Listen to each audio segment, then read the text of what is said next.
राधे राधे दोस्तों, कैसे हो आप सब। उम्मीद है अच्छे होगे। मैं भी बहुत बढ़िया हूँ। स्वागत है आपका आपके अपने यूट्यूब चैनल में स्टार्ट विद आदित्य में। दोस्तों आज हम यूजीसी नेट जेआरएफ पेपर 1 लेके आए हैं, जो कि 29 सितंबर 2020 शिफ्ट 1 का है।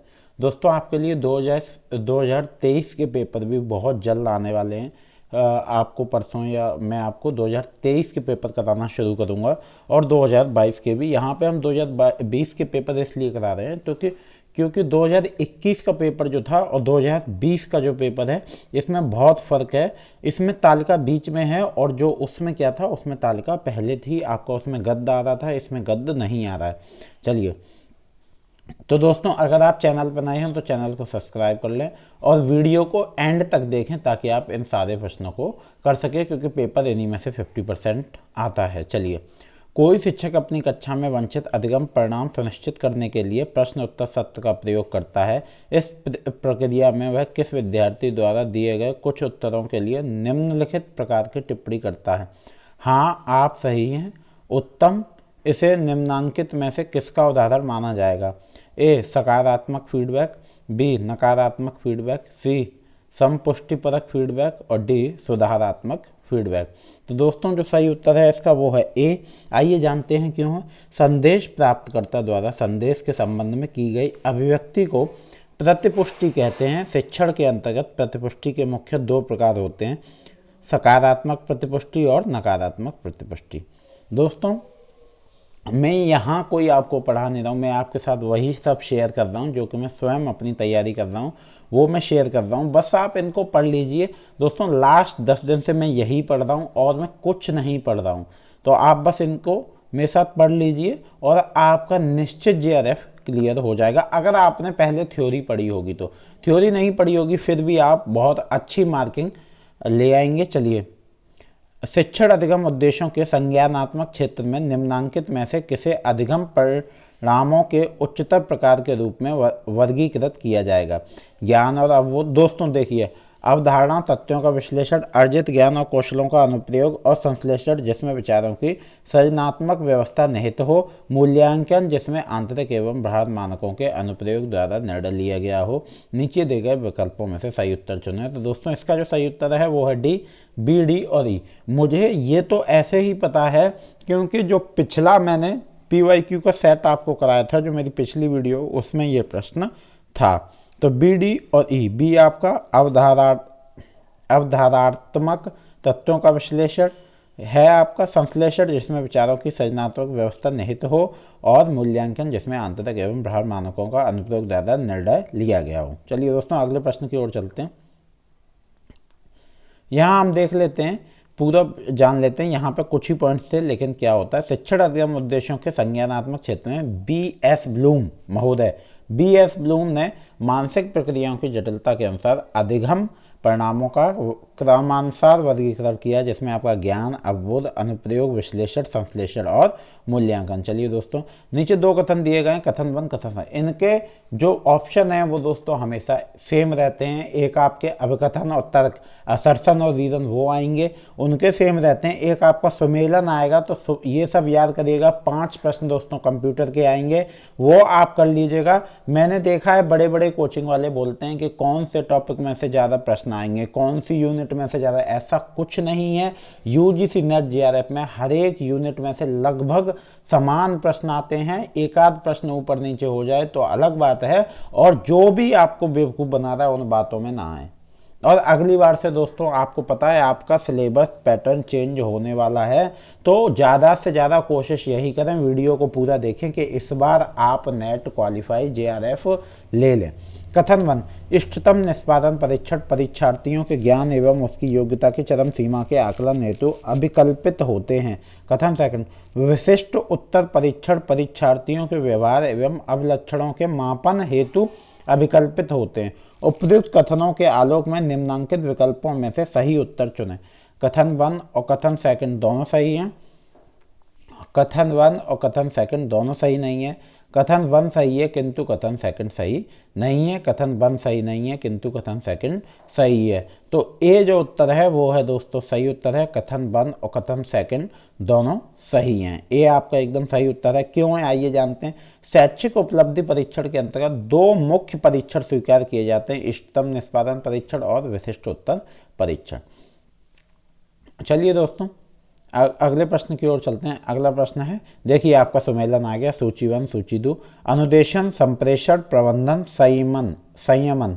तो ये आपके दिए हुए हैं, हमें मैचिंग करनी है कि कौन सही है। यहाँ पे सी एकदम सही उत्तर है दोस्तों। आइए जानते हैं सी सही उत्तर क्या है। अनुदेशन, अधिगम संवर्धन हेतु शिक्षक द्वारा पद्धतियों और प्रक्रियाओं का अनुप्रयोग। संप्रेषण, शाब्दिक एवं अशाब्दिक रूप में सोच एवं विचारों का संप्रेषण करना। प्रबंधन, कार्य संगत क्रियाओं को अधिकाधिक बनाना तथा कार्य असंगत क्रियाओं को न्यूनतम बनाना। संयमन, समूह व्यवहारों एवं गतियों पर नजर रखना तथा उन पर तत्काल प्रक्रिया देना। चलिए दोस्तों अगले प्रश्न की ओर चलते हैं। देखिए अनुदेशन, पूरा आपको संप्रेषण प्रक्रिया को समझिए क्या होता है। माध्यम, प्रतिपुष्टि, प्रशेषक, संदेश। प्रबंधन को समझिए, प्रबंधन प्रक्रिया। यह ऐसा दोस्तों आपको कहीं समझने को नहीं मिलेगा और मैं कोई खुद नहीं बना रहा, ये मैं आपको बुक्स में से शेयर कर रहा हूँ और ये जो है कोई आपको नहीं बताता। सारे प्रश्न सब लोग बुक्स में से लेते हैं लेकिन आपको सिर्फ बेवकूफ़ बनाते रहते हैं हमारे द्वारा।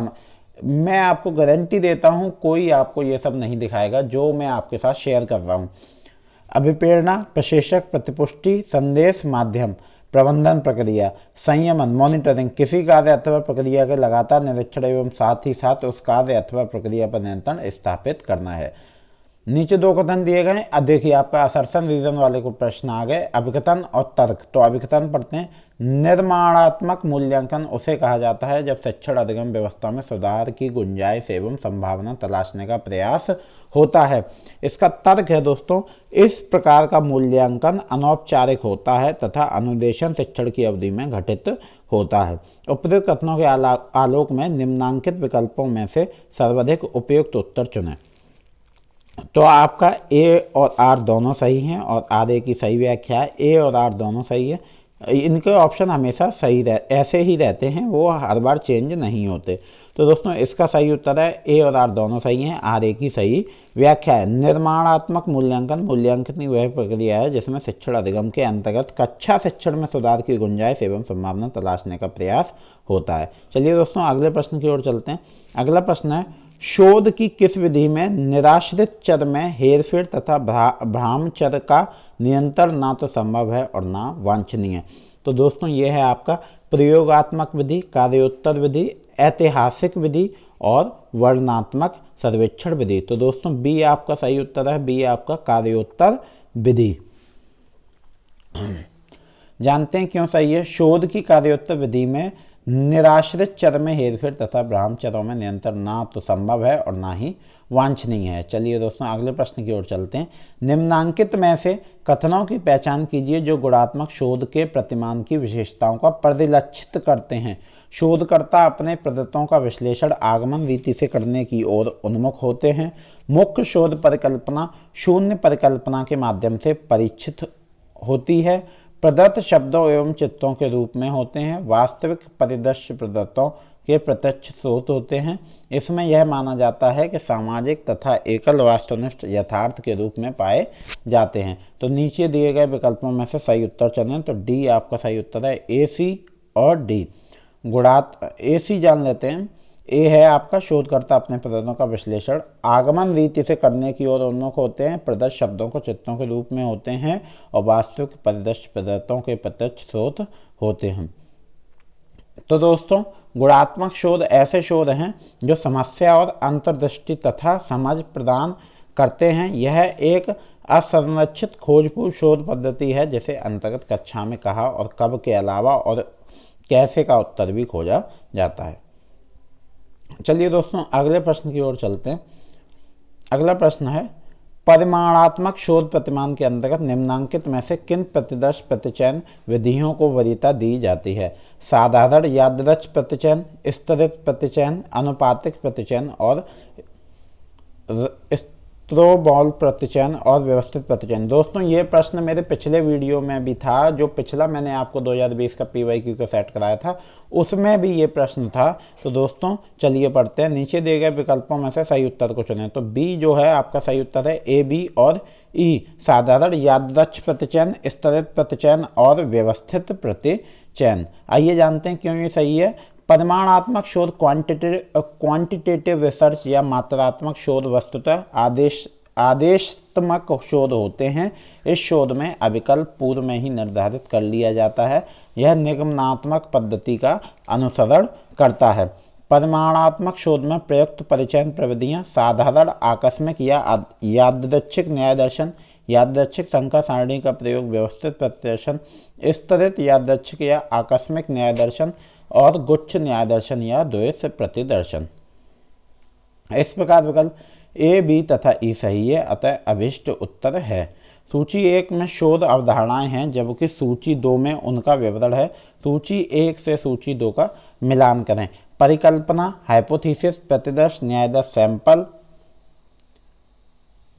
यह एक सांख्यिकी परीक्षण है जिसमें प्रचलों के बारे में कोई पूर्व धारणा नहीं होती। प्रविधियां जिनके अनुप्रयोग द्वारा शोध में पदा संकलन किया जाता है। शोध उपकरण, रिसर्च टूल और अपरामितिक परीक्षण, नॉन पैरामेट्रिक टेस्ट। तो आइए जानते हैं इनका सही उत्तर। इनका सही उत्तर है दोस्तों ए। हम नीचे व्याख्या में पढ़ते हैं कि परिकल्पना विवरण। तो यहाँ पे हम देख रहे हैं परिकल्पना है एक अंतिम कथन जिसे अंतर्गत 2 या 2 से अधिक चरों के माध्यम मध्य संबंध संसूचित किए जाते हैं। प्रतिदर्श न्यायदर्श, बड़े समूह समग्र के प्रतिनिधित्व हेतु एक छोटे समूह का गठन। शोध उपकरण, प्रविधियां जिनके अनुप्रयोग द्वारा शोध में पदार्थ संकलन किया जाता है। अपरामितिक परीक्षण, यह एक सांख्यिकी परीक्षण है जिसमें प्राचलों के बारे में कोई पूर्व धारणा नहीं होती है। परिकल्पना परिभाषा, किसी समस्या के समाधान के लिए वह उत्तर जिसकी तर्कपूर्ण वैधता। चलिए दोस्तों अगले प्रश्न की ओर चलते हैं। इतनी दोस्तों आपको व्याख्या कहीं देखने को नहीं मिलेगी, कोई ये सब आपसे शेयर नहीं करता, सिर्फ वो आपको अपने व्यू बढ़ाने के लिए सिर्फ बेवकूफ़ बनाने का काम करते हैं। और हमें क्या है, हमें JRF लेना, हमें तथ्य पढ़ने हैं जो कि सही है बिल्कुल। हमें फालतू के अपने समय को भी बचा के चलना है। इसलिए दोस्तों मैं कम से कम समय में आपके क्वेश्चन कराने की कोशिश करता हूँ।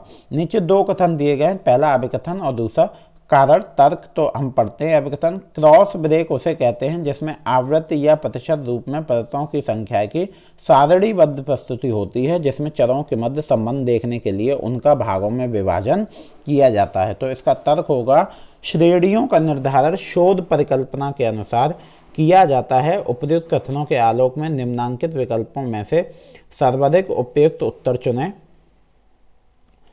ए, इनकी वो ऑप्शन दोस्तों हमेशा सही रहते हैं। तो ए होगा, ए और आर दोनों सही हैं। आर ए की सही व्याख्या है। तो क्रॉस ब्रेक आशय आवृत्ति या प्रतिशत रूप में परतों की संख्या की सारणीबद्ध प्रस्तुति से है, जिसमें चरों के मध्य सहसंबंधता देखने के लिए उनका विभाजन किया जाता है।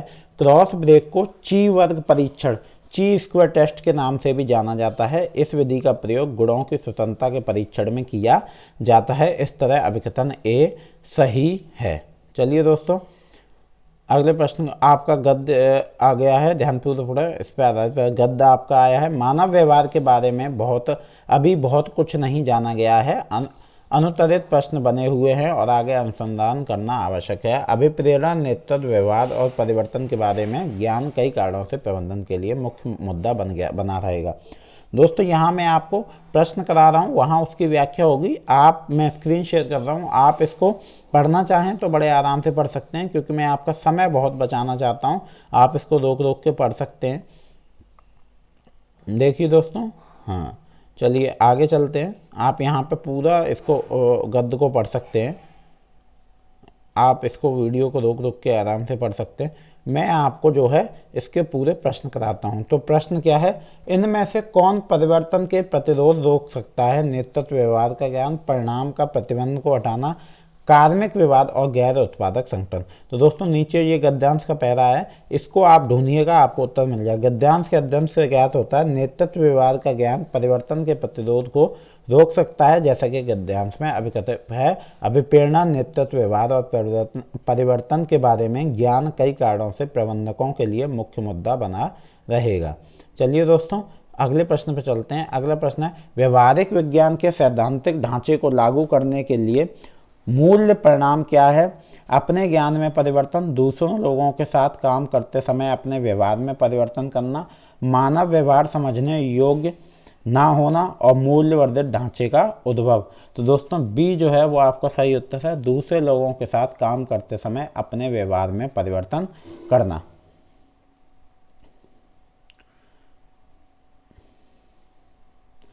प्रत्येक मूल्य सक्षमता के लिए एक आवश्यक है विशिष्टता, स्थितिजन्य आकस्मिकता, अन्य के साथ अंत संबंध, इसके अधिगम में विविध पहल। तो डी जो है वो आपका सही उत्तर है, इसके अधिगम में विविध पहल। चलिए दोस्तों अगले प्रश्न की ओर चलते हैं। व्यक्ति के व्यवहार में कौन सी बात परिवर्तन लाती है? नेतृत्व शैली, प्रबंधकों को स्थिति जन्य सहायता, संगठन के अन्य लोगों के साथ अधिगम परिणामों को साझा करना और सक्षमताओं को अलग अलग करना। तो सी जो है वो आपका सही उत्तर है, संगठन के अन्य लोगों के साथ अधिगम परिणामों को साझा करना। सी आपका सही उत्तर है, व्यक्ति के व्यवहार में संगठन के अन्य लोगों के साथ अधिगम परिणामों को साझा करने से परिवर्तन आता है। उपरोक्त गद्यांश से ज्ञात होता है कि व्यवहार परिवर्तन प्रक्रिया शुरू करने का मुख्य बिंदु आपके अपने संगठनों में आपके द्वारा अन्य लोगों से सीधी की गई बात को साझा करना है। अतः विकल्प सी सही उत्तर होगा।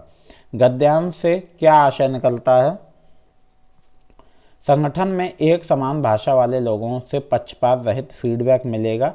लोगों के व्यवहार में परिवर्तन होता रहता है। लोगों का व्यवहार नेतृत्व को प्रभावित करता है। भावनाएं और मानव व्यवहार अलग अलग हैं और इनकी व्याख्या आसानी से की जा सकती है। सही विकल्प है दोस्तों आपका डी, ए और सी। प्रस्तुत गद्यांश से आशय निकलता है कि संगठन में एक समान भाषा वाले लोगों से पक्षपात रहित फीडबैक मिलेगा, साथ ही साथ लोगों का व्यवहार भी नेतृत्व को प्रभावित करता है। गद्यांश के चतुर्थ परिच्छेद से यह आशय निकाला जा सकता है। जब संप्रेषण कक्षागत शिक्षण के उद्देश्यों को पूरा कर देता है तो यह असाधारण हो जाता है, व्यक्तित्व हो जाता है, कार्यात्मक हो जाता है, बाध्यकर हो जाता है। तो सी आपका जो सही उत्तर है, कार्यात्मक हो जाता है। तो यहाँ हम देखेंगे कार्यात्मक संप्रेषण के द्वारा मूल आवश्यकताएं पूरी हो जाती हैं। वस्तुतः जब शिक्षक कक्षा का शिक्षण के दौरान विद्यार्थियों की आवश्यकताओं तथा शिक्षण के उद्देश्यों को पूरा कर देता है तो वह कार्यात्मक संप्रेषण कहलाता है। जब कोई विद्यार्थी जो अपनी आवश्यकताओं को पूरा करने के लिए संघर्ष करता है तो उसकी आवश्यकताओं को दूसरों तक पहुंचाना कार्यात्मक संप्रेषण के अंतर्गत आता है।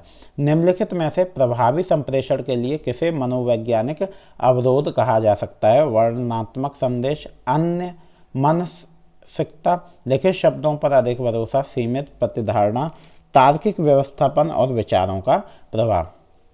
सही विकल्प का चयन करें दोस्तों। केवल ए, बी और सी, केवल बी, सी और डी, केवल सी, डी और ई, केवल सी, डी, ई और एफ। तो बी जो है वो आपका सही उत्तर है, केवल बी, सी और डी। प्रभावी संप्रेषण में निम्नलिखित कारकों को मनोवैज्ञानिक अवरोध कहा जाता है: अल्पधारणीयता, चयनात्मक दृष्टिकोण, अनावश्यक मिश्रण, संचार पर अविश्वास और अपरिपक्व मूल्यांकन। चलिए दोस्तों अगले प्रश्न की ओर चलते हैं। अगला प्रश्न है और इसमें और भी हैं संवेग, मनोवृत्ति और हीन भावना। नीचे दो कथन दिए गए। आपका अभिकथन असर्शन रीजन, संप्रेषण में मानवीय पक्ष विद्यार्थियों को सहभागी बनाता है। तर्क है प्रौद्योगिकी संचालित कक्षीय परिवेश में अध्यापक की संप्रेषणात्मक भूमिका द्वितीयक होती है। उपयुक्त कथनों के आलोक में निम्नांकित विकल्पों में से सर्वाधिक उपयुक्त उत्तर चुनें। तो ए और आर दोनों सही है, आर ए की सही व्याख्या है। ए और आर दोनों सही हैं, आर ए की सही व्याख्या नहीं है। सही है परंतु आर गलत है, ए गलत है परंतु आर सही। तो सी जो है वो आपका सही उत्तर है, ए सही है परंतु आर गलत है। जानते हैं व्याख्या क्यों गलत है। तो आर के अनुसार प्रौद्योगिकी संचालित कक्षीय परिवेश में अध्यापक की संप्रेषणात्मक भूमिका द्वितीयक होने के बाद असत्य है, क्योंकि प्रौद्योगिकी आधारित कक्षीय वातावरण में शिक्षक का दायित्व और भी बढ़ जाता है। अतः उसकी दक्षता उसे प्राथमिक भूमिका में ला देती है, जिससे शिक्षण प्रभावी तथा गुणवत्तापूर्ण हो जाता है। यहाँ दायित्व है कि प्रौद्योगिकी आधारित शिक्षण से तात्पर्य शिक्षण में डिजिटल संसाधनों या कंप्यूटर, इंटरनेट आदि माध्यम से शिक्षण कार्य होगा। चलिए दोस्तों, अब आपकी मैचिंग आ गई सीधा, क्षैतिज, वृत्तीय और क्रियाविधिपरक। अब हम इसको पढ़ते हैं। तो आपकी यहाँ है सीधा ऊपर से नीचे, क्षैतिज अभिविन्यस्त अफवाह और वृत्तीय अभिविन्यस्त प्रतिपूर्ति फीडबैक ओरिएंटेड और क्रियाविधिपरक अंतर व्यक्तित्व। दोस्तों यहाँ आप पढ़ सकते हैं सीधा संप्रेषण या ऊर्ध्वाधर संचार संप्रेषण का वह माध्यम है जिसमें अधीनस्थ से उच्चतर या उच्चतर से अधीनस्थ की ओर संप्रेषण होता है। क्षैतिज किसी भी समस्या में त्वरित समाधान के लिए ऐसा संचार है जो प्रक्रियाओं एवं स्तरों पर परे चला जाता है। वृत्तीय संचार और क्रियाविधिपरक संप्रेषण का संबंध, ये दोस्तों आप पढ़ सकते हो। अगला प्रश्न है, अध्यापक द्वारा कक्षा में अनुनयात्मक संप्रेषण का अर्थ उसके द्वारा दी गई सूचना के प्रारूप को विद्यार्थियों के लिए स्वीकार बनाता है। कथन 2 है, यदि यह संस्थानिक स्तर पर होता है तो इसके पीछे छवि निर्माण का प्रयोजन है। तो दोस्तों चलिए आइए पढ़ते हैं। कथन 1 कथन 2 दोनों सही हैं। कथन 1 और कथन 2 दोनों गलत हैं। कथन 1 सही है किंतु कथन 2 गलत है। कथन 1 गलत है किंतु कथन, ये दोस्तों ऑप्शन हमेशा सही है। तो कथन 1 और कथन 2 दोनों सही हैं। एक व्यक्ति की आयु अपने पुत्र की आयु से 30 वर्ष अधिक है। यहाँ पे हमारा कैलकुलेशन स्टार्ट हो गया। 5 वर्ष पहले उसकी आयु अपने पुत्र की आयु की 6 गुना थी। पुत्र की आयु कितनी होगी दोस्तों? बहुत आसान प्रश्न है, आइए जानते हैं। उसका उत्तर सही है 11 वर्ष। आइए जानते हैं कैसे। माना 5 वर्ष पूर्व व्यक्ति के पुत्र की आयु थी x वर्ष, तो 5 वर्ष पूर्व व्यक्ति की आयु 6x हो गई क्योंकि 6 गुना थी। वर्तमान में व्यक्ति की आयु 6x + 5 है ना, और तथा व्यक्ति के पुत्र की आयु x + 5, उसमें 5 जुड़ गए। प्रश्नानुसार 6x - x = 30, 5x = 30, x = 30/5 = 6। पुत्र की वर्तमान आयु x + 5 वर्ष और तो 6 + 5, हमने x की वैल्यू निकाल ली, 6 + 5 = 11 वर्ष। निम्नांकित श्रृंखला में अगली संख्या क्या होगी? 4, 12, 28, 52। दोस्तों बताइए 4, 12, 28, 52। बहुत आसान प्रश्न है दोस्तों। इसमें जो आपकी अगली श्रृंखला होगी वो है 84। आइए जानते हैं कैसी होगी। देखिए 4, 12, 28, 52, तो 4, 8 × 1, 8 × 1 = 8, ठीक है दोस्तों। और 4 थे ही पहले से, उसमें 8 जोड़ दिए, हो गया 12।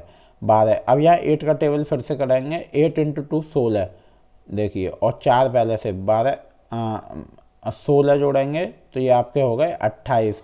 फिर 8 × 3, 28 में 8 3 कितने होते हैं उतने जोड़ देंगे।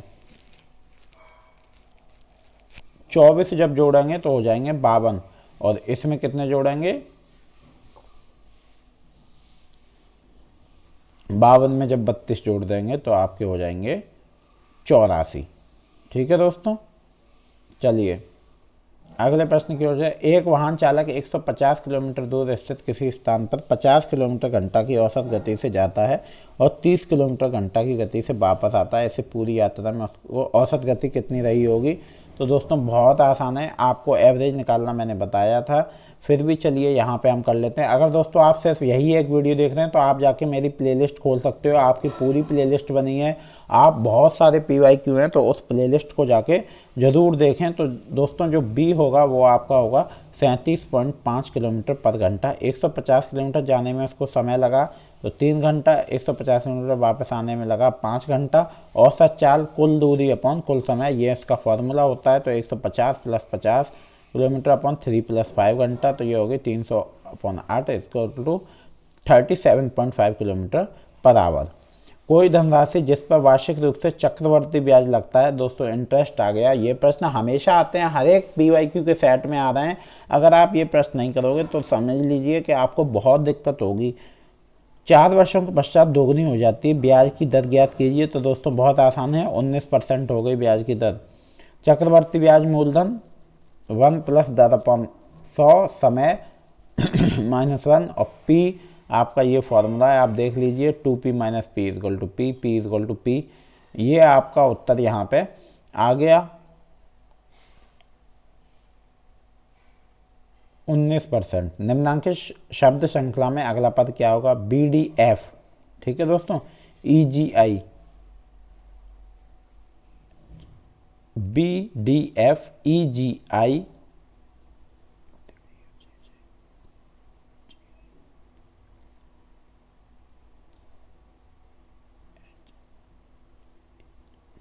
HJL।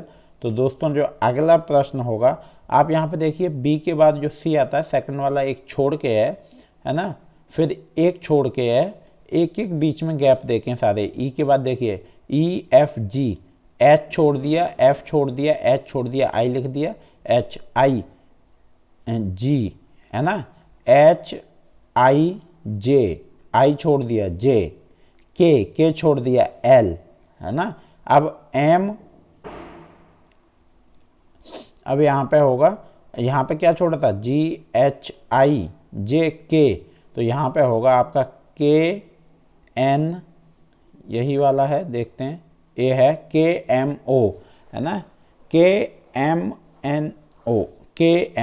ये आपका सही उत्तर है। यहाँ पे देख लीजिए दोस्तों, ये जब भी ऐसे ही करें तो आप भी ऐसे ही करें। ABCD जल्दी से सब पेज पर पूरी लिख लीजिए करिए, क्योंकि ये प्रश्न आपका आएगा ही आएगा। जो स्टार्टिंग में समय मिलता है वहाँ चुपचाप से पीछे ABCD लिख लिया करिए। चलिए दोस्तों अगले प्रश्न की ओर चलते हैं। नीचे दो कथन दिए गए। कथन 1, समग्र ज्ञान एक प्रकार का प्रत्यय स्मरण है, यह कुछ हद तक सही है। कथन 2, सभी मनुष्य स्वभाव से ही बोध चाहते हैं। उपयुक्त कथनों के आलोक में निम्नांकित विकल्पों में से सही उत्तर चुनें। तो दोस्तों इसका जो सही उत्तर है, दोनों कथन सही हैं, ये मुझे ऑलरेडी पता था। लगभग मैं ये दोस्तों प्रश्न लगा चुका हूँ, लेकिन मैं सेम वही दिखाता हूँ। मैं ज़्यादा स्मार्ट बनने की कोशिश नहीं करता हूँ, मैं आपको सेम वही दिखाता हूँ जैसे कि मैं पढ़ रहा हूँ। पूरी व्याख्या आपके सामने रहती है, आप पढ़ सकते हैं वीडियो रुक के आराम से। अगर नीचे दो कथन दिए गए। कथन 1, जब मैं अपने अंतःकरण में झांकता हूँ तो हमेशा एक या दूसरी अवधारणा से टकरा जाता हूँ, मैं कभी भी स्वयं को पकड़ नहीं सकता हूँ। कथन 2, आत्मा सभी प्रकार के ज्ञान का तार्किक पूर्व मान्यता है, इसलिए इसके संदर्भ में पदार्थ और व्यक्ति की अवधारणाओं इस पर लागू नहीं की जा सकती। उपयुक्त कथनों के आलोक में निम्नांकित विकल्पों में से सही उत्तर चुनें। तो दोस्तों इसमें जो सही उत्तर है वो है आपका कथन 1 और कथन 2 दोनों सही हैं। कथन 1 और कथन 2 दोनों गलत हैं। कथन 1 सत्य किंतु कथन 2 गलत है। कथन 1 असत्य किंतु कथन 2 सही है। तो ए आपका सही है, कथन दोनों सही हैं दोस्तों। नीचे दो, अब कथन का फिर से है, विभिन्न समुदायों का अस्तित्व एक दूसरे से स्वतंत्र होता है, परंतु संयुक्त रूप से किसी प्रकार वे किसी समाज के सामुदायिक जीवन की संकल्पना प्रदान करते हैं। कथन 2, पृथ्वी का अस्तित्व या तो किसी अज्ञात संयोग का प्रतिफल है अथवा यह किसी आंतरिक आवश्यकता या किसी बाहर कारक के कारण है। उपयुक्त कथनों के आलोक में निम्नांकित विकल्पों में से सही उत्तर चुनें। कथन 1 और कथन 2 दोनों सही हैं दोस्तों, इनके उत्तर हमेशा सही रहते हैं। दोनों कथन सही हैं, आइए जानते हैं क्यों। विभिन्न समुदायों का अस्तित्व एक दूसरे के स्वतंत्र होता है, परंतु संयुक्त रूप से किसी प्रकार समाज के सामुदायिक जीवन की संकल्पना प्रदान करता है। तो कथन 1 सही हो गया। कथन 2 को जानते हैं कि अनुसार पृथ्वी का अस्तित्व या तो किसी संयोग या प्रतिफल, दोस्तों आप पढ़ सकते हैं, कथन 2 भी सही है। अब मैचिंग आपकी आ गई, निवारण, निःश्रेयस, अपवर्ग और मोक्ष। तो दोस्तों यह है निवारण बौद्ध धर्म, निःश्रेयस उपनिषद, अपवर्ग जैन धर्म और मोक्ष सांख्य। निगमनात्मक प्रक्रिया प्रवृत्त होती है विशेष से सार्वभौम की ओर, सार्वभौम से विशेष की ओर, विशेष से विशेष की ओर और सार्वभौम से सार्वभौम की ओर। तो बी आपका सही उत्तर है दोस्तों, सार्वभौम से विशेष की ओर। चलिए दोस्तों अगले प्रश्न की ओर चलते हैं। अगला प्रश्न है आपका, ये आपका यहाँ पे दोस्तों आपकी तालिका आ गई, और मैंने आपसे बोला था तालिका का प्रश्न जरूर आता है दोस्तों। ये प्रश्नों पर थोड़ा ध्यान दें, इससे आपके 5 प्रश्न हो जाएंगे। तो गद्य तालिका सही करिए, 10 तो आपके ऐसे ही हो गए, वो आपको टेबल से ही करा देगा, है ना, आपको पढ़ने की जरूरत नहीं है। रोग अस्पताल, अस्पताल, अस्पताल का, अस्पताल खा, अस्पताल गा, और ये रोग दिए हुए हैं। ठीक है दोस्तों, हृदयाघात, मधुमेह, रक्तचाप और गुर्दा संबंधी रोग। सभी 3 अस्पतालों में कुल रोगियों की तुलना में मधुमेह से पीड़ित रोगियों की संख्या का प्रतिशत कितना है। तो अब मधुमेह की संख्या का प्रतिशत निकालेंगे तो सभी तीनों अस्पतालों का पहले टोटल करेंगे, तब प्रतिशत निकलेगा। तो यहाँ पे ये देखिए बी, तीनों अस्पताल में हृदयघात रोगियों की कुल संख्या 920, मधुमेह की इतनी, और आपकी रक्तचाप की 4200, और यहाँ पे 1260। अब यहाँ पे हम क्या करेंगे, परसेंटेज निकालेंगे। 3900 अपॉन ये 38 पॉइंट ये परसेंट निकल आया आपका, ठीक है। यहाँ हमने निकाला मधुमेह की निकाल ली आपका, और ये आपका हमने निकाल लिया रक्तचाप रोगियों का औसत निकाल लिया, और यहाँ पर गुर्दा संबंधी रोगियों का औसत निकाल लिया। अंततः सबसे कम सूचित रोगियों की औसत संख्या लगभग 306.6 है।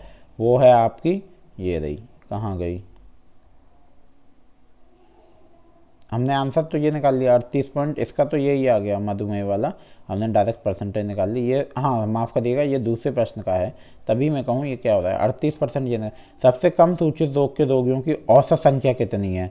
तो अब यहाँ पे एवरेज निकालना है। एवरेज निकालना मैंने आपको हर वीडियो में बताया है, आपको नहीं पता था आप जाके वो वीडियो देख सकते हैं, मैं इसमें भी बता देता हूँ। हृदयघात रोगी 920 थे, हमने ऊपर ही अभी सॉल्व किया है, अपॉन 3, क्योंकि 3 अस्पताल हैं तो बस डिवाइड कर दो 306। ऐसे ही हर एक अस्पताल का हम कर देंगे यहाँ पे 3900 अपॉन 3, क्योंकि टोटल 3 ही रहेगा, तो वो सबसे कम आया है हृदयघात। अस्पताल की तुलना में अस्पताल गांव में हृदयघात रोगियों का प्रतिशत कितनी वृद्धि है। तो पहले परसेंटेज निकाल लेंगे अस्पताल का टोटल करके, हमने टोटल तो कर ही चुके हैं, बस उसकी परसेंटेज, और अस्पताल गा की टोटल करके उसकी परसेंटेज ऐड करके उसकी परसेंटेज टोटल निकालेंगे। फिर इन दोनों की परसेंटेज क्या निकालना है, वृद्धि कितनी है तो निकाल लेंगे कितनी है, तो 12.5% वृद्धि है। देखिए ये आपकी निकाल लिया, 320 360 हृदयघात रोगियों का टोटल कर लिया इन्होंने, है ना। 360 माइनस 320 अपन 320 इंटू 100, तो आप 40 अपन 320, ये 12.5% आ गया। गुर्दा रोगों के उपचार के लिए आने वाले रोगियों के संबंध में अस्पताल का से अस्पताल गा के बीच अनुपात कितना है, रेशियो निकालना बहुत आसान है दोस्तों। C 1:3 आंसर आया है। गुर्दा काम अस्पताल का में गुर्दा रोगियों की संख्या 210, अस्पताल गा में गुर्दा 630, डिवाइड कर दो 210 रेशियो 630, 21 रेशियो 63, 1:3। अस्पताल का की तुलना में अस्पताल गांव में कुल रोगियों की संख्या में प्रतिशत वृद्धि कितनी है। बहुत आसान है दोस्तों, अभी ऊपर किया है, कुछ इसमें करना ही नहीं है। B 168%, कैसे, 320 प्लस 650 प्लस 700 प्लस 210। का में कुल रोगियों ये 1880, अस्पताल गांव में कुल रोगियों की संख्या सबका टोटल कर दिया 5040, तो यहाँ पे 5040 माइनस 1880 अपन 1880, जैसे अभी निकाला सेम वैसे ये 3160 अपन 1880 इंटू 100, 168% हो गया। परिवर्ती शब्द GIF का पूरा रूप क्या है, ये कंप्यूटर दोस्तों आपका आ गया ग्राफिक इंटरचेंज फॉर्मेट। ये है आपका, यही सही है, graphics internet interchange format. GIF दोस्तों हम बहुत भेजते हैं, आपने देखा होगा, हम व्हाट्सएप और इंस्टाग्राम सोशल मीडिया प्लेटफॉर्म से हम अपने फ्रेंड्स और फैमिली को ये सब भेजते हैं। तो GIF का पूरा ग्राफिक इंटरचेंज फॉर्मेट, यह एक बिटमैप इमेज फॉर्मेट है। इसका विकास स्टीव विलहाइट के नेतृत्व में 1987 में किया गया। यह चित्रों के एनिमेशन की सुविधा प्रदान करता है। निम्नलिखित में निम्नतम से उच्चतम स्पीड की दृष्टि से कंप्यूटर मेमोरी की सही सूची कौन सी है। मुख्य स्मृति, कैश मेमोरी, द्वितीय। देखिए दोस्तों ये 4 बार PYQ में आ चुका है, मैंने हर में देखा है। ये वाला प्रश्न वेरी इंपॉर्टेंट, टिक कर लीजिए। मेरी आप जितनी PYQ की वीडियो उसमें 4 बार तो ये प्रश्न सेम मैं करा चुका हूँ। तो आप सोचिए, मैं आपसे कह रहा हूँ जब कि 50% पेपर आपका इसी में से आता है, तो ऐसे ही आता है। आप अगर ये लगा लेंगे तो आपको 50% पेपर तो ऐसे ही हो जाएगा। तो C एकदम सही उत्तर है। द्वितीयक भंडारण, मुख्य स्मृति और कैशे मेमोरी। कंप्यूटर के मुख्य मेमोरी से तात्पर्य रैम एवं प्राथमिक मेमोरी से है। हार्ड डिस्क एवं पेन ड्राइव आदि द्वितीयक भंडारण के उदाहरण हैं। प्रश्नगत कंप्यूटर मेमोरी तीव्रता के अनुसार निम्नतम उच्चतम की ओर क्रम। तृतीयक भंडारण, द्वितीयक भंडारण, मुख्य स्मृति, कैशे मेमोरी और रजिस्टर। यहाँ जितने दिए थे उस हिसाब से उन्होंने लगा दिए, द्वितीयक मेमोरी और मुख्य मेमोरी, कैशे मेमोरी, ठीक है। इंटरनेट की स्पीड में किस में मापी जाती है दोस्तों, आपको ये तो पता होगा। हम लोग किस में नापते हैं, तो इंटरनेट की स्पीड नापते हैं GBPS। हम लोग बोलते हैं MBPS GBPS, ठीक है। तो यहाँ आपकी सही है, इंटरनेट की स्पीड MBPS या GBPS में मापी जाती है। दोस्तों मैंने आपको पहले ही बताया GBPS का अर्थ गीगाबाइट्स प्रति सेकंड, एमबीपीएस मेगाबाइट प्रति सेकंड। जीएचजेड का कंप्यूटर के सीपीयू प्रोसेसर की स्पीड की यूनिट है। जीबी यानी कि गीगाबाइट डाटा स्टोरेज की यूनिट है। डीपीआई करता है डॉट्स पर इंच, किसी चित्र के रिजोल्यूशन की यूनिट है। चलिए दोस्तों अगले प्रश्न की ओर चलते हैं। अगला प्रश्न है, आपका असर्शन है अभिकथन, मशीन लर्निंग में अच्छी गुणवत्ता और पर्याप्त डेटा की आवश्यकता होती है ताकि एल्गोरिदम के प्रशिक्षण और परीक्षण हो सकें। तर्क, सही वर्गीकरण के लिए अच्छी गुणवत्ता वाले डाटा जो शोर से मुक्त हो तथा पर्याप्त डाटा एल्गोरिदम के परीक्षण और परीक्षण के लिए अपेक्षित होता है उपयुक्त करते होंगे। तो दोस्तों इसका जो सही उत्तर है ए और आर दोनों सही हैं। आर ए की सही व्याख्या है। ये आप यहाँ पे व्याख्या दोस्तों पढ़ सकते हैं। मशीन लर्निंग आर्टिफिशियल इंटेलिजेंस का ये एक उपखंड है। आप दोस्तों व्याख्या पढ़िए। तब तक अगर आप दोस्तों चैनल को सब्सक्राइब नहीं किया है, दोस्तों चैनल को सब्सक्राइब कर लीजिए। दोस्तों बहुत कम बचे हैं सब्सक्राइबर अब जो हमें टारगेट पूरा करना है, तो दोस्तों थोड़ा स्पीड से कर दीजिए ताकि आज मेरी आपसे दोस्तों अपील है कि अगर आप आज मेरे 1000 सब्सक्राइबर क्रॉस करा देते हो तो ये मेरे लिए बहुत ही अच्छी बात होगी दोस्तों। तो और मैं आपसे यही उम्मीद करता हूं कि दोस्तों आप ये करेंगे, क्योंकि मुझे आप पर पूरा भरोसा है, आपका सपोर्ट ऐसे ही बना रहेगा। चलिए दोस्तों अगले प्रश्न की ओर चलते हैं। वेबसाइट का प्रयोग कर किसी की शिकायत को निकालने को कहा जाता है cyber waiting, web hat, web anger और साइबर दुरुपयोग। तो ये है दोस्तों साइबर वेटिंग। दोस्तों ये प्रश्न मुझे सारे ही आते हैं। कंप्यूटर के प्रश्न अगर आप छोड़ आएंगे तो आपका सिलेक्शन होना मुश्किल है, क्योंकि कंप्यूटर इजी टॉपिक है। वेबसाइट का प्रयोग कर किसी की शिकायत या गुस्सा निकालने को साइबर वेटिंग कहते हैं। वेब हैट इंटरनेट के माध्यम से घृणा प्रदर्शित करना है। वेब एंगर यह इंटरनेट के माध्यम से गुस्सा प्रदर्शित करना है। साइबर दुरुपयोग यह इंटरनेट का दुरुपयोग और दादा किसी को धमकी भरे मैसेज भेजना आदि। अपकथन, नदियों की अपेक्षा झीलों के प्रदूषित होने की अधिक संभावना होती है। झीलों के जल के प्रतिस्थापित होने में दशकों लग सकते हैं। तो दोस्तों इसका जो सही उत्तर है वो ए ही होगा। ए और आर दोनों सही हैं। आर ए की सही व्याख्या है। चलिए दोस्तों अगले प्रश्न की ओर जाए। थर्मल रिएक्टर निम्नलिखित न्यूक्लियर ईंधन के विखंडन से ऊर्जा उत्पन्न करते हैं। यूरेनियम 235 यूरेनियम दोस्तों यहाँ संख्या दी है 233, यूरेनियम 238 थोरियम 232 TH और प्लूटोनियम 239 PU। तो यहाँ पे हम जब पढ़ेंगे ये जो सिग्नल हैं दोस्तों, ये वो माफ़ करिएगा दोस्तों, ये सिंबल हैं यूरेनियम का, थोरियम का और प्लूटोनियम का PU। ठीक है, तो यहाँ पे हम देखते हैं निम्नलिखित में से सही उत्तर का चयन कीजिए। ये दोस्तों अच्छा ए, बी और ई आपके सही हैं। यूरेनियम और प्लूटोनियम। दोस्तों अब यहाँ हम जानते हैं थर्मल रिएक्टर के आड़वाड़े विखंडन ऊर्जा उत्पादन की जाती है। दोस्तों ये बहुत अच्छा प्रश्न है। हम ये जानते हैं कि इसके लिए यूरेनियम का, प्लूटोनियम आइसोटोप्स का इस्तेमाल किया जाता है, जिसमें विषम संख्या के न्यूट्रॉनों की संख्या पाई जाती है, जैसे U233, U235, PU 239 आदि। अब दोस्तों डी आपका सही हो गया। इस प्रश्न को आप सोचिए कि ये आपका साइंस का प्रश्न है और आपको ये सब बेवकूफ़ बनाते हैं, ये आएगा वो आएगा। मुझे दोस्तों वो देख के बहुत ही ख़राब लगता है, इसीलिए मैं ये चीज़ें आपको सेम की सेम वैसे ही शेयर कर रहा हूँ जैसे कि हैं। ध्वनि प्रदूषण के निम्नलिखित आयाम की मानक ध्वनि तीव्रता के संदर्भ में 60 डेसिबल डीबी में मापी जाती है। 1 पिकोवाट प्रति मीटर स्क्वायर, 1 मिलीवाट प्रति मीटर स्क्वायर, 1 नैनोवाट प्रति मीटर स्क्वायर और 1 माइक्रोवाट प्रति मीटर स्क्वायर। तो यहाँ दोस्तों ए होगा आपका 1 पिकोवाट प्रति मीटर स्क्वायर। ध्वनि प्रदूषण की इकाई डेसिबल से है, इसे 1 × 10 की पावर -12 वाट की ध्वनि तीव्रता के संदर्भ में मापा जाता है। अतः विकल्प ए सही उत्तर है। प्रदूषित शहरी क्षेत्र में फोटोकेमिकल धूम कोहरे में निम्नलिखित में से किसकी उच्चतम सांद्रता PPV होती है? ओजोन PAN, हाइड्रोकार्बन्स बिना मीथेन के और कार्बन मोनोऑक्साइड। तो डी आपका सही उत्तर है, कार्बन मोनोऑक्साइड। धूम्र रासायनिक कोहरा स्मॉग को प्राय लॉस एंजल स्मॉग के नाम से भी जाना जाता है। स्मॉग शब्द फॉग और स्मोक से मिलने से बना है। मूलतः धूम कोहरे का प्रमुख घटक रातिल ओजोन O3 गैस होती है। ठीक है दोस्तों, जो अभी सर्दियों में कोहरा पड़ेगा, आप जानिए कि उसका क्या घटक है, क्यों ये कोहरा होता है। अब यहाँ पे आपकी देखिए दोस्तों, मॉन्ट्रियल प्रोटोकॉल हर बार ये आ रहा है, हर PYQ में मॉन्ट्रियल प्रोटोकॉल कहीं ना कहीं से आ जाता है। पेरिस समझौता, जलवायु कार्य योजना, क्योटो प्रोटोकॉल, ये प्रोटोकॉल से प्रश्न हर बार आ ही रहा है। आइए जानते हैं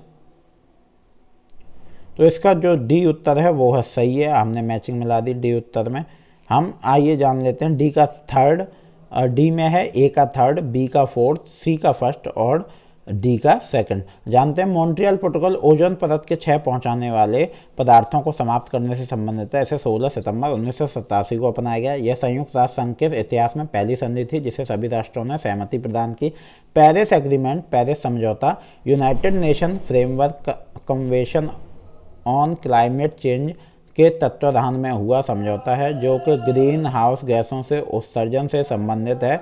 यह वांछित राष्ट्रीय निर्धारित योगदान का प्रावधान करता है। क्योटो प्रोटोकॉल वर्ष 1997 में जापान के क्योटो में अपनाया गया एवं वर्ष 2005 में लागू किया गया। यह समान परंतु विभेदीकृत जिम्मेदारी की बात करता है। ग्रीन हाउस गैसों के उत्सर्जन एवं उत्सर्जन व्यापार से संबंधित है। इसके अंतर्गत आने वाली ग्रीन हाउस गैसें हैं CO2, methane, nitrous oxide, hydrofluorocarbon, perfluorocarbon, sulphur hexaoxide. अतः स्पष्ट विकल्प है डी। चलिए दोस्तों, नीचे चीन के विद्वान ई जिंग और जुआन जेंग ने ऐतिहासिक नालंदा विश्वविद्यालय का दौरा किया 5वीं शताब्दी ईस्वी में, 7वीं शताब्दी ईस्वी में, 10वीं शताब्दी ईस्वी में और 15वीं शताब्दी ईस्वी में। तो बी आपका सही उत्तर है 7वीं शताब्दी ईस्वी में। चीन विद्वान ई जिंग 671 695 7वीं शताब्दी में भारत आए। वह नालंदा विश्वविद्यालय छात्र भी रहा। उसे प्रसिद्ध बौद्ध भिक्षुओं की जीवनियाँ लिखीं। जुआन जेंग भी 7वीं शताब्दी में भारत आया। उसका विशेष ध्यान बौद्ध ग्रंथों का मूल पाठ संरक्षित करने पर था। किस वर्ष में केंद्र सरकार ने यह निर्णय लिया कि लोक विधियों से केंद्रीय विश्वविद्यालयों और अन्य विश्वविद्यालयों तथा उच्चतर शिक्षण संस्थानों को सहायता अनुदान के आवंटन से संबंधित सभी मामले विश्वविद्यालय अनुदान आयोग को भेजे जाएं? तो ये है आपका उत्तर 1952। यूनाइटेड किंगडम की यूनिवर्सिटी ग्रांट कमीशन की तर्ज पर भारत में भी राधा कृष्णन कमेटी की अनुशंसा के अनुसार विश्वविद्यालय अनुदान आयोग का गठन किया गया। वर्ष 1952 में केंद्र सरकार द्वारा निर्णय लिया गया। नीचे दो कथन दिए गए हैं दोस्तों, कथन बताने, कथन 1, कथन 2। यूजीसी अधिनियम 1956 की धारा 2(4) के अधीन केंद्र राज्य अधिनियम द्वारा विश्वविद्यालयों की स्थापना की जाती है। यूजीसी अधिनियम 1956 की धारा 3 के अंतर्गत यूजीसी की सलाह पर केंद्र सरकार की अधिसूचना द्वारा मान्यत विश्वविद्यालयों की घोषित किए जाते हैं।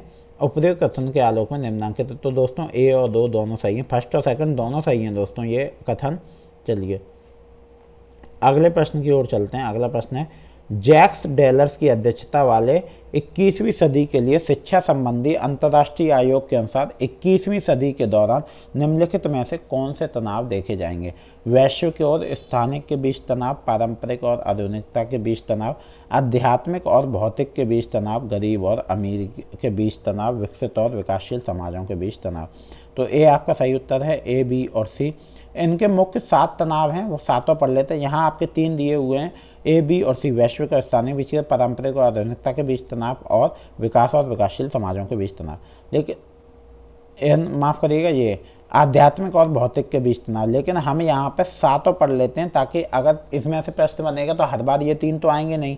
इनमें से मुख्य 7 तत्वों का उल्लेख है। वैश्विक बनाम स्थानीय, सार्वभौमिक बनाम विशेष, परंपरा बनाम आधुनिकता, आध्यात्मिकता बनाम भौतिकता, दीर्घकालिक बनाम अल्पकालिक विचार, प्रतिस्पर्धा की आवश्यकता और अवसर की समानता का आदत, ज्ञान का विस्तार और इसे आत्मसात करने की क्षमता।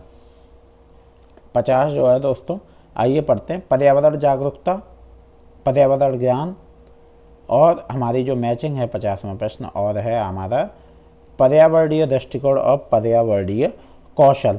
तो दोस्तों जो हमारा यहाँ पे सही उत्तर है वो है D, 3rd, 4th, 2nd, 1st। आइए जानते हैं, हम यहाँ देख लेते हैं। पर्यावरणीय जागरूकता, कुल पर्यावरण के लिए संवेदनशील प्राप्त करने के लिए सामाजिक समूह और व्यक्तियों की सहायता करना। पर्यावरणीय ज्ञान, पर्यावरण और इससे जुड़ी समस्याओं के अनुभव की विविधता प्राप्त करने के लिए सामाजिक समूह तथा व्यक्तियों की सहायता करना। पर्यावरणीय दृष्टिकोण, पर्यावरण के लिए मूल्यों, वैल्यूज के सेट को प्राप्त करने के हेतु सामाजिक समूह और व्यक्तियों की सहायता करना। पर्यावरणीय कौशल, पर्यावरणीय समस्याओं को पहचानने और समाधान निकालने के लिए सामाजिक समूह और व्यक्तियों की सहायता करना। तो डी आपका सही उत्तर दोस्तों। यहाँ आपका ये वाला सेट दोस्तों खत्म होता है।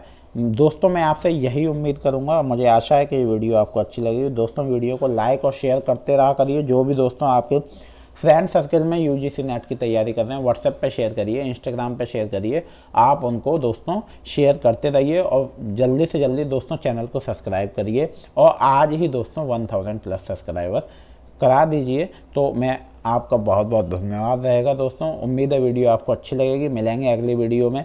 राधे राधे, धन्यवाद।